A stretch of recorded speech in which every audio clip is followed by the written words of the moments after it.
Yo, magandang gabi mga bossing. Bali, ngayong gabi ay may tatatuan po tayo ulit. Ang client natin is from India.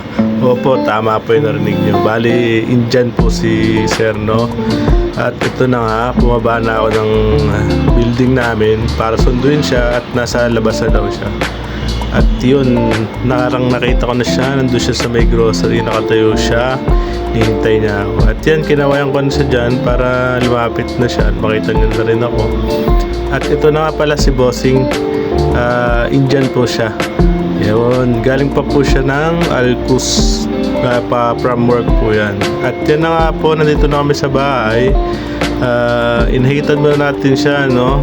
Tinanggal muna natin yung mga balahibo kasi nga medyo mabalbon si Sir. At makakasagabal yan sa ating paggawa, no? At ano po, para malinis. Yan po, bali nakita na natin siya. At ito na nga, kinapit ko na po yung design niya. Ang design niya po pala dito is geometric wall po, no? Bali yung una niya set sa akin is ano lang po, bali geometric din pero line lang, wala siyang ano po, bali detalye, pure line lang po siya. Bali ngayon, nag-send po ako sa kanya ng ibang design pero ano rin po siya, geometric wall din po siya.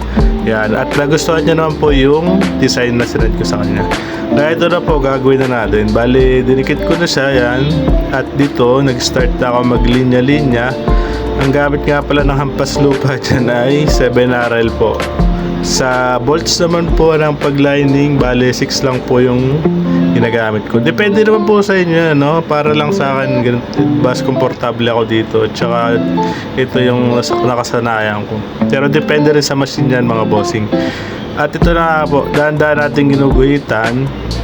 Pitik-pitik muna tayo. Line-line, konti-konti lang yan. Hanggang sa matapos natin yung isang side po ng paglaline. Bali, ang nangyari nga po dyan, hindi po siya dire-diretsong line eh. After line, shade po sa kabila. Ayun po. Para hindi tayo aburan din ng stencil, no? At ito na nga po, si client natin, first time lang daw po niya magpatato. At ito ang pinakauna niya. Bali, nung una kinakabahan siya, akala niya medyo masakit. Pero nung sinimulan ko na, sabi niya, okay lang naman daw. At yun nga, parang panood lang siya ng TV, nanonood lang siya. Tingin-tingin lang siya sa tattoo niya, kung paano ginagawa. At wala siyang reaction. Bali, ito, yan, ang hampas lupa, seryoso na naman. Di na naman makapagsalita yan. Tahimik na naman. Pag nagtatattoo yan, tahimik lang yan eh. Kasi, nagpo-focus yun sa mga, niya eh, sa design na ginagawa niya. Para syempre, quality, no? Balikan tayo ng client. Tapos yan, linya-linya lang tayo. Yan, habang nanonood si boss.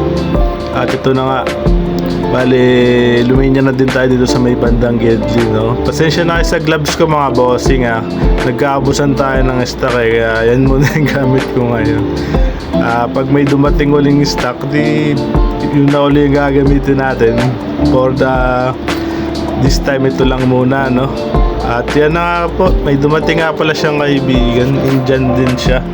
Bali, nagbabalak din magpatato. Ito nga pala si Bossing, kaya niya napili itong part na pagtatatuan niya. Kasi nga meron siya mga rashes. Ganito po dito sa UAE po, no, sa Dubai.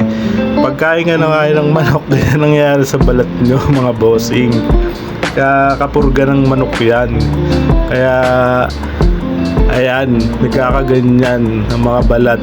Gusto niyang patakpan ng konti at ito po na nga yung namin. At susunod, dadagdagan ba daw yan? Bali, sabi niya next month babalik daw siya. Ipon muna ulit siya ng pambayad, no? At ito nga, binablock-block ko na yung ibang part ng design niya. May mga part po kasi na black, may mga dot at yun po. Bali, sinisimulan ko na para matapos na agad. Bali, yun na lang po ang inaano natin, no? Tinatapos. At ito na nga, may banda dito, si boss, medyo nasaktan na siya dyan sa bandang white. Medyo masakit daw yung white. Sabi ko, ganun pa rin naman sinabi ko sa kanya, hindi naman masakit yung white, no? Ang masakit po is yung Bale, nadaanan na po kasi yan ng mga shading. Bale, tapos papadaanan mo uli. Kaya medyo mahapdi talaga siya pagka ganyan. Pero okay lang yan. Ganyan talaga. Hindi po masakit yung white na color po Kaya bale sinasabi ko lang po sa inyo mga bossing. At ang pinang-shade ko pala dito is lagi ko lang ginagamit yung 11RM, no? Round Magnum MO cartridge pa rin po tayo. Yun lang po madalas kong ginagamit na dalawang needle At ang gamit ko pong bolts pag sa shader po is 5 volts lang tayo para hindi masyadong bugbog yung balat, ano? Dahan-dahan lang po yung pag-shade natin para swabe-swabe lang po siya. Hindi siya ma-overwork. At ito na nga po, bali natapos ko na yung wall niya na geometric at ito na nga nag-add siya ng pangalan na minimal at iyan na nga bula-bula na siya mga bossing yan, nililinisan na. Ayun po yung pangalan niya is pang hindi ko po alam kung ano ibig sabihin nun, baka po pangalan na sa akin or something, hindi ko na natanong si bossing. At ito na nga nilinisan na ng hampas lupa, yun hinagod na, nakita na yung wall half geometric pa yan, tapos yung half po niya medyo realism po na wall yan. At yan, dilis-dilis lang tayo. Tanggal-tanggal lang ng mga sobrang tinta. At ito na nga po ang finished project natin. Yun lamang po. Maraming salamat po.